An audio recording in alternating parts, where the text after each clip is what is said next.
karon sa CIT, nag family day si Brayden.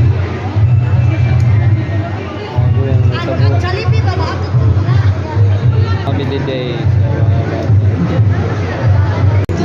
Naglakaw-lakaw kay pula Manila ha.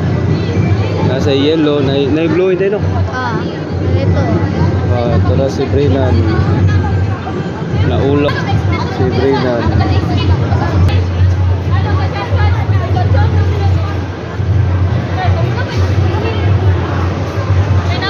Mori ang old school na ko since I was studying in college before, way back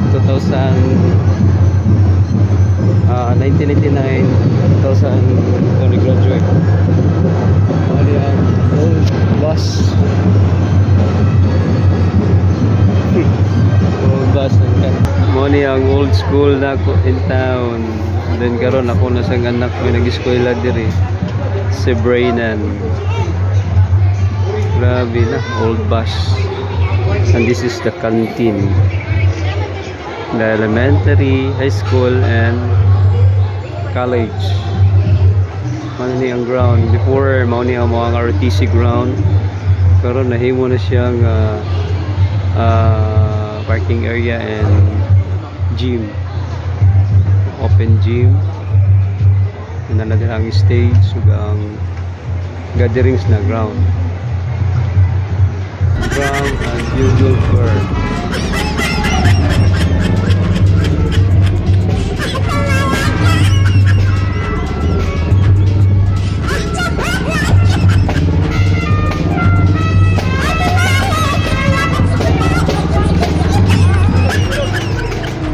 ground as usual for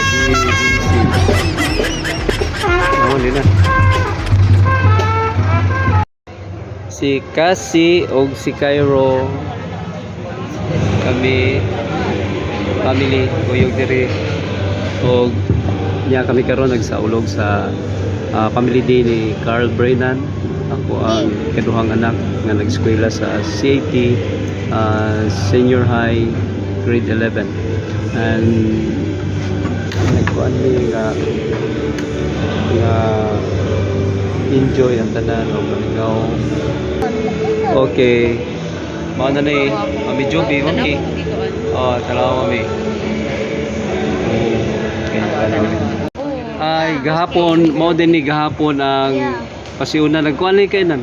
Pero nagkabir mo kasi mo kuan dinan. Tanggalan na inan. Gahapon nagpamili di ang elementary cosplay karon ang high school at sa og college. Anan high school ni. Manang high school, senior high.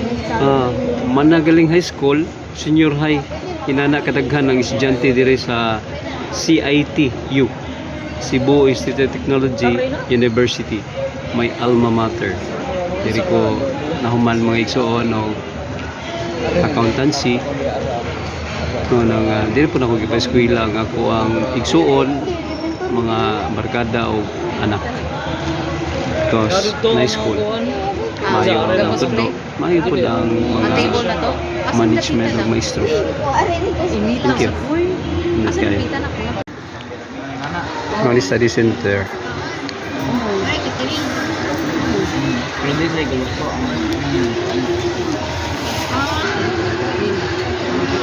Stage.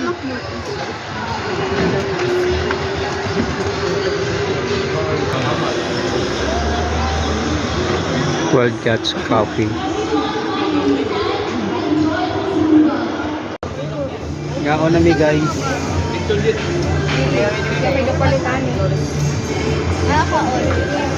Na, karting kaon.